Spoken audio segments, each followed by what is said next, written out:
Μόλις είχα τελειώσει την Ανωτάτη Σχολή Καλοτεχνών στο Πολυτεχνείο το 1965 και έγινε Πανελλήνιος διαγωνισμός και είπα να λάβω μέρος, γιατί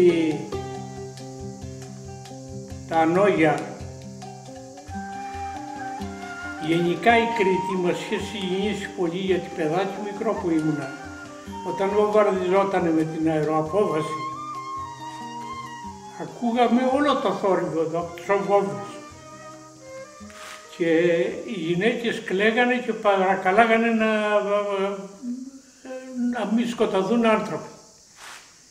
Δηλαδή ξέρανε ότι γίνεται μακελιό μεγάλο και παρακαλάγανε να κρατήσει η Κρήτη όσο μπορεί τους Γερμανούς, γιατί ταυτόχρονα γινότανε και βομβαρδισμός κάτω εδώ στο λιμανάκι που ήτανε 17 καΐκια φορτωμένα κριτικούς από την Αλβανία, μήπως μπορέσουν, κάτι σαπιοκάικα ήτανε, να μπορέσουν να περάσουν να πάνε στην Κρήτη. Η Αλβανία, το κράτος είχε πέσει στα χέρια των Γερμανών και η Κρήτη κρατούσε ακόμα και κάνει την αεροαπόβαση και ακούγαμε το θόρυβο από τις ομπίδες και τις βόμβες, τα ακούγαμε από εδώ.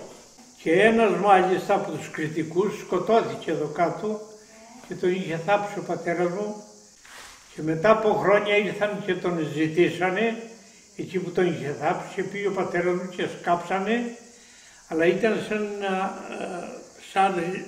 σαν ποταμάκι που το χειμώνα περνούσε νερό και ό,τι βρήκαν τα πήρανε, βέβαια λίγα, είχαν τα περισσότερα διαλύσει τα κόκαλα από αυτόν. Οι τραυματίες και οι άλλοι φύγανε. Τώρα ποιοι φτάσανε κάτω στην Κρήτη, άγνωστο. Άγνωστο. Γιατί στον δρόμο τα βομβαρδίζαν τα στούκα στους Γερμανοί και βουλιάζαν, πνιγότανε. Εν τω μεταξύ, κοινός ο πύργος απέναντι που είναι στο χωριό, πάνω στην κορφή, στη μία γωνία, έχει σκαλισμένο τότε που χτίστηκε το 1800 τόσο, το Λεωνίδα τον Πετροπουλάκη, το όνομά του, είναι το όνομά του εκεί. Γιατί ήρθε από τη Ράχη, από τον Γήθιο, ήμασταν αδερφές οικογένειες με τους Κάστες και μας βοήθησε. Στην Κρήτη λοιπόν είχε οργανώσει αυτός εθελοντές και είχαν πάει πολλοί δικοί μου εκεί κάτω στην Κρήτη και πολεμήσανε. Μιλάμε για πριν το 21, μάλλον μετά το 21, μετά το 21. 1888 που έγινε το Αρκάδι και τα λοιπά και είχε στρατοπεδεύσει στα Νόγια αυτός ο Πετροπουλάκης ο Δημήτρης. Στα Χανιά, ο παραλιακός δρόμος ο δεύτερος είναι Δημήτρη Πετροπουλάκη, είναι από το Γήθιο. Αυτός ήταν αγωνιστής του 21, ο Δημήτρης ο Πετροπουλάκης, και μάζεψε όλα τα αδέρφια του και τους συγγενείς του και τους δικούς μου εδώ, όλα του τα παιδιά και όλα τα εγγόνια. 3 γενιές πήγανε και βοηθήσαν στην Κρήτη να πολεμήσουν. Και το στρατόπεδο του ήταν στα Νόγια. Και τιμητικά τον είχαν σαν γενικό αρχηγό της Κρήτης, η κριτική καπεταναίη, τον Δημήτρη Πετροπουλάκη. Όταν λοιπόν έγινε ο διαγωνισμός και ξεκίνησα να λάβω μέρος στον Πανελλήνιο διαγωνισμό, από πριν, εδώ στο χωριό μου, η μάνα μου, ο πατέρας μου, οι συγγενείς μου, ξέρανε ορισμένοι, μάλιστα που δεν ξέρανε και γράμματα, ξέρανε όλο τον ρωτό και θα παίξω. Και τον τραγουδάγανε εδώ. Το ίδιο και την Εροφίλη, τα ξέρανε απόξω και τα τραγουδάγανε εδώ.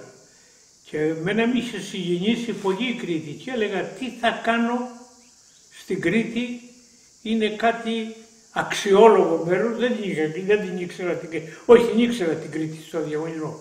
Είχα πάει σαν φοιτητής και έκανα ένα άγαλμα να δώσω όλη τη μορφή του κριτικού, τον ανυποχώρητο και τον υπέρμετρο εγωισμό που έχουν και εκείνοι σαν εμάς τους μανιάτες, τους αγώνες που έχουν γίνει εκεί. Αυτά τα λόγια του Ερωτόκριτου Μεσαίου, τον Ερωτόκριτο και εγώ τον ξέρω σχεδόν όλο να παίξω. λέει στον Ερωτόκριτο ένα κομμάτι. Νομίζω ότι είναι από τα σημαντικότερα που είναι μέσα στον Ερωτόκριτο. Λέει, όποιος τις μεγαλότητες ζητά του νου του κόσμου και δεν κατέχει πως επά διαβάτηση του δρόμου, μαρέμπεται στις αφεντίες τα πλούτη του καυχάτε, εγώ άγνωστο τον εκρατώ και πελελό λογάτε. Τούτα είναι άνθη και λούλουδα διαβαίνουν και περνούσι και μεταλλάσσου τα ικερή συχνιά τα καταλούσι.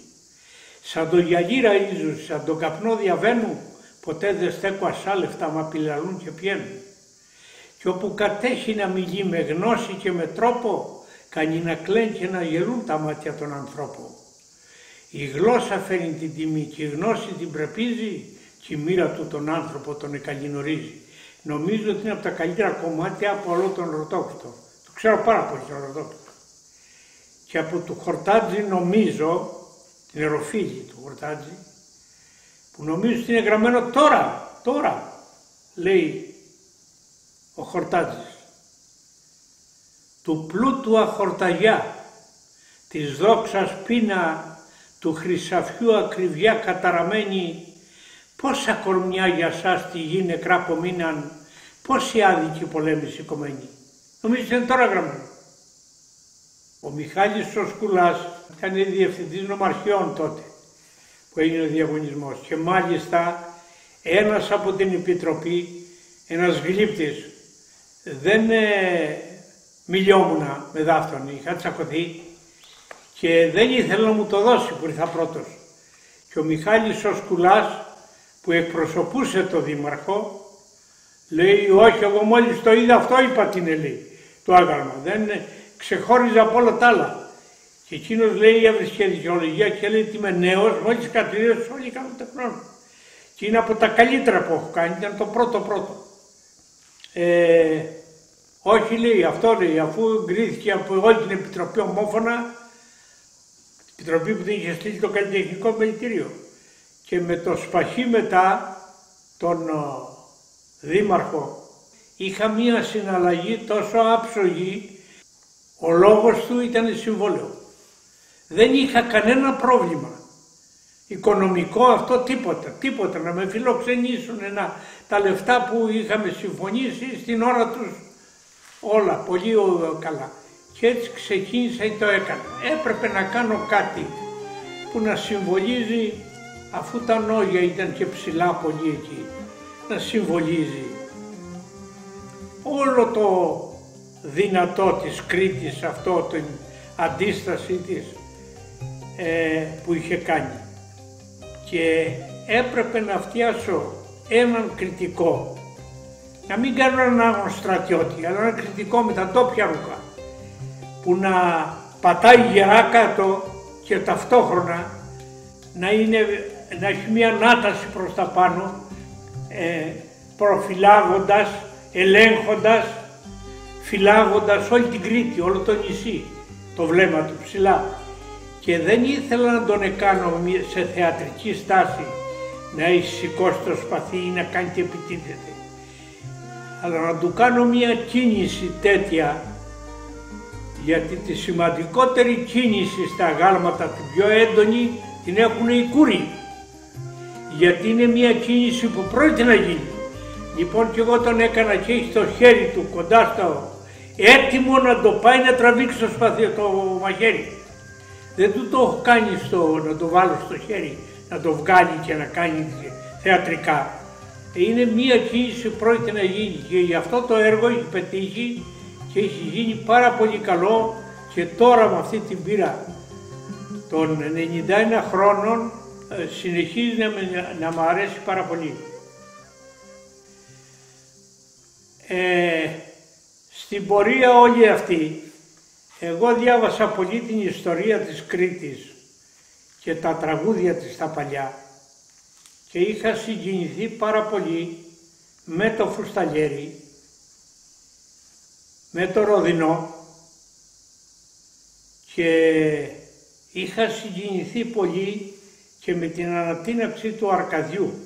Σαν φοιτητής που είχαμε πάει εκδρομή στην Κρήτη, είχαμε πάει στο Αρκάδι και είχαμε δει μία ζωγραφική που είχε στη μέση το σκουλά, παρόλο ήταν νεαρός, 22 χρονών, είχε στη μέση το σκουλά και τον δεσπότη, που σημαίνει ήταν οι πιο επίσημοι άνθρωποι, και μου είχε κάνει εντύπωση ότι είχα διαβάσει και ένα έργο που επέχτηκε τότε στη Σύρα, και μέσα στο έργο θεατρικό, εκείνο το μήνα γράφτηκε, η Σύρα ήταν το κέντρο για την απελευθέρωση της Κρήτης, και είχα διαβάσει ότι ένας δάσκαλος σκουλάς είχε κάνει την ανατείναξη του Αρκαδίου και όχι ο Γιαπουδάκης.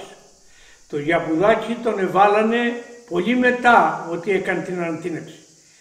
Ο δάσκαλος λοιπόν, ο Μανώλης ο Σκουλάς, υπάρχουν μοίρια στοιχεία, γιατί εγώ το έψαξα με πολύ λεπτομέρεια για να δουλέψω, να φτιάσω το έργο του πυρπολιτή του Αρκαδιού, και το έχω κάνει στην είσοδο στα Νόγια.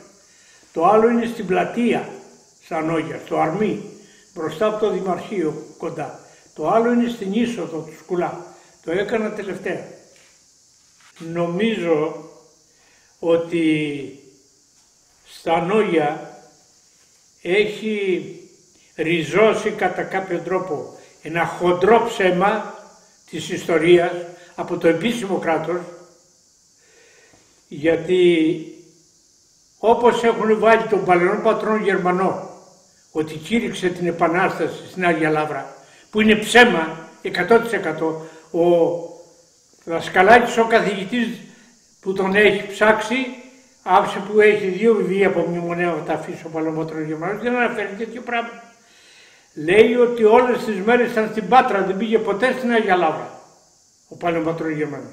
Το ίδιο βγήκε με το Σκουλά, έχουν βάλει το Γιαπουδάκι, ενώ ο Σκουλάς υπάρχουν όλα τα στοιχεία, η τότε εφημερίδα, η Αυγή και τα λοιπά, μία που επέζησε μέσα, μία καπετανάκι, όλα τα στοιχεία δείχνουν ότι αυτός ο δάσκαλος 22 χρονών πυροδότησε τα βαρέλια την Παρούτη και γίνηκαν όλοι. Υπάρχουν 3 τραγούδια στα Νόγια, 3 τραγούδια. Το ένα μάλιστα που πήρα 2-3 στίχους και τους έχω γράψει στη βάση. Και που είναι τα βαρέλια η Παρούτη που έχει σκύψει και πυροδοτεί.